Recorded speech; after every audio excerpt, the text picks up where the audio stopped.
aniga magacayga waxaa la yiraahdaa Cabdi Xayle Maxamuud magaaladan hadda joogno waxaa la yiraahdaa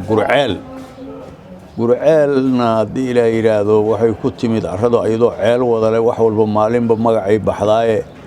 waxaa ku aali jiray waqtiga hore sidaan maqlay ceela ku aali jiray oo ceel gacmeeda wax biyo badnayn oo dadka cisho karin mar laga helay magacii meeshaas guri ahaa jirtay guri dadku wuxuu u yaqaan aqalada guryaha dhisan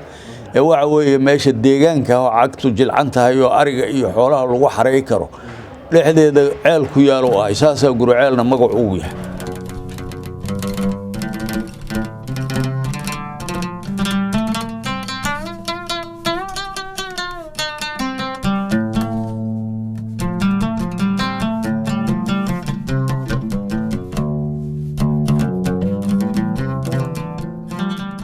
magaalada marka anigu waxaan imid iyadoo coogaa dhisan heerka haatan ay joogto iyo wax u dhowna aan joogin oo wuxuu ahaayay laakiin qaabkeeda dawliga iyo dadweynaha intaba ay dhisan yihiin oo station leh oo hadda la yiraahdo ceel matoora leh oo hadda la yiraahdo wuxuu ahaayay wax uun dukaamaha ganacsiga iyo maqaayad wax laga cunayo wax ku yaaliin ayaan anigu imid markaan ku sheegayo 80kii bishii 12keedii ahayd intii ka dambeysay wixii jiray horay u sii socotay oo waa sii liibaanaysay inkastoo mar dhexe colaada iyo waagi dawladda dhacaysay iyo mahbarada iyo waxa la dhigi jiray carrada soo galeen waa xoogaa xumaatay kala go'a galay aduu ilaahay idankiisa haddana waa soo noolaatay 20kan sano dambe oo colaadihii markay melad xaggiis u wareegeen oo carradan dhaafeen oo qabiilkii iyo wixii laga gudbay waxa weeye maaragtay way soo kabatay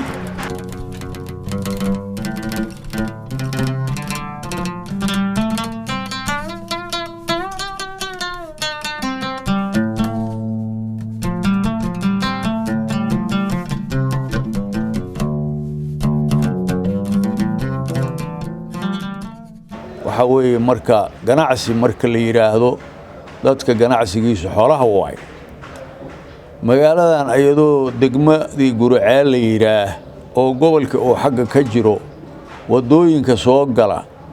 kii laga keeno Dhuusamareeb halkiisa halkaana lagu gadaa gobolkaas Hiiraan Matabaano ka tirsan iyo Garijiro ka tirsan Hiiraan oo dhulkaas yihiin iyo kasii xagga iyo xataa xuduudda Itoobiya xoolaha ka yimaada halkaana lagu gadaa wixii ka yimaada halkaas iyo degmada Ceelbuur kana tirsan Galgaduudan aan ka tirsanahay xaggiisa halkaana lagu gadaa wixii ka yimaada degmada Balambal iyo dhulkaas ka yimaadiya wixii nooca waqooyiga aduu intii caabud ka sokaysa halkaana lagu gadaa say u badan yihiin geel iyo ari loo dadku uma badna geel iyo ari intaba waa lagu iibiyaa ganacsiga waa saas oo dhulkaan webi mooye meel kala beero ka baxay maqam waxyaabaha aan yaryaro maaragtay xooayeen oo meel goofa inta oodo oo wax ku abuuro inta biyuhu qoyan yihiin oo ay ama ka soo baxdo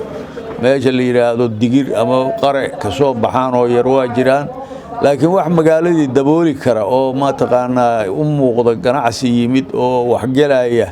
meesha kama jiraan ummaduna kuma ilbixin sida Shiinaha kale anuu filimada waa ku arki jiray buuraha korkooda ciiday ku daldaleen ayagoo wax ku beera haddana badar ka soo baxay qoslayaan waa arki jiray marka waxa waaye meeshaas heerkaas lama gaarin Soomaaliyeed waaba u badan tahay oo dadkii webiyaasha joogayad waxaad iska arkay dhul intaasoo hektar oo webigi waxba laga sameeynaad arkaysa marka nin 100 mitir biyo ka soo saaray beer ku fali karaa uma jiro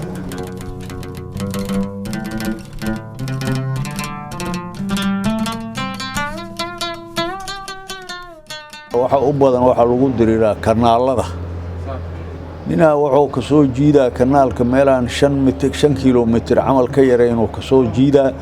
mida baraag meeshii meel u dhow ka dhisaa kanaalkii ninkan iyo waxba u arkay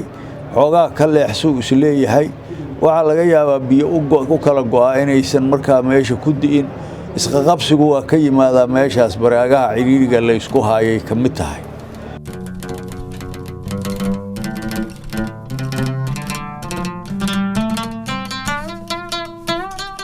ummadda gurceel deganay ilaahay u mahadnaqa nabadgelyada aad haysatiin ood ku mitidiin kuna mitida ciidamada la shaqeeya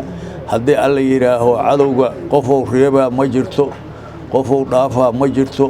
waxa waaye col ilaahay xaggiisa ka yimid asagaa celi kare weeye hala digtoonaado ilaahayna haddii alla yidhaaho laga cabsado